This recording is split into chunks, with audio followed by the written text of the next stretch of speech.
গত কয়েকদিন যাবৎ পাকিস্তান মিডিয়ায় শোনা যাচ্ছিল মোহাম্মদ আমির হয়তো অবসর ভেঙে আবার জাতীয় দলের হয়ে খেলবে, আর সেটাই অবশেষে সত্যি হলো।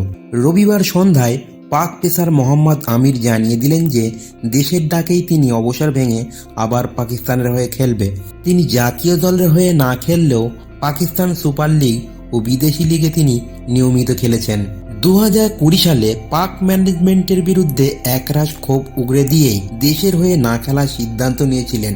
এবার আমির আসন্ন টি-20 বিশ্বকাপের কথা মাথায় রেখেই তার অবসর ভাঙার সিদ্ধান্ত।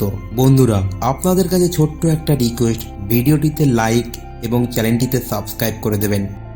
ইংল্যান্ডের বিরুদ্ধে ম্যানচেস্টারে 2020 সালে সেইবারের মতো দেখা গিয়েছিল মোহাম্মদ আমিরকে। আমির রবিবার সন্ধ্যায় তার এক্স হ্যান্ডেলে লেখেন, আমি এখনও পাকিস্তানের হয়ে খেলার স্বপ্ন দেখি।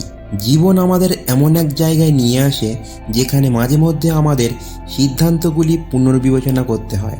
আমার এবং পৃথিবীর মধ্যে কিছু ইতিবাচক আলোচনা হয়েছে, যেখানে তারা আমাকে সম্মানের সঙ্গে জানিয়েছেন যে আমার এখনও প্রয়োজন রয়েছে। এই নিয়ে আমি পরিবারের সঙ্গে আলোচনা করে পাকিস্তানের হয়ে খেলার সিদ্ধান্ত নিয়েছি। আসন্ন টি-20 বিশ্বকাপের জন্য নিজেকে ফাঁকাই রাখছি। দেশের জন্য আমি খেলতে চাই।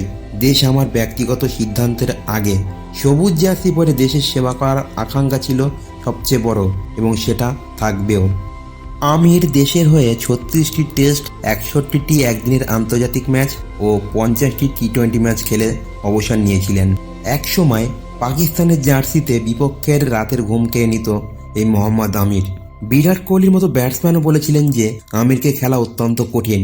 আগামী 1 জুন থেকে 29 জুন পর্যন্ত টি-20 বিশ্বকাপ চলবে আমেরিকা ও ওয়েস্ট ইন্ডিজে। টুর্নামেন্টের হাই ভোল্টেজ ম্যাচে ভারত ও পাকিস্তান 9 জুন নিউ ইয়র্কে মুখোমুখি হবে।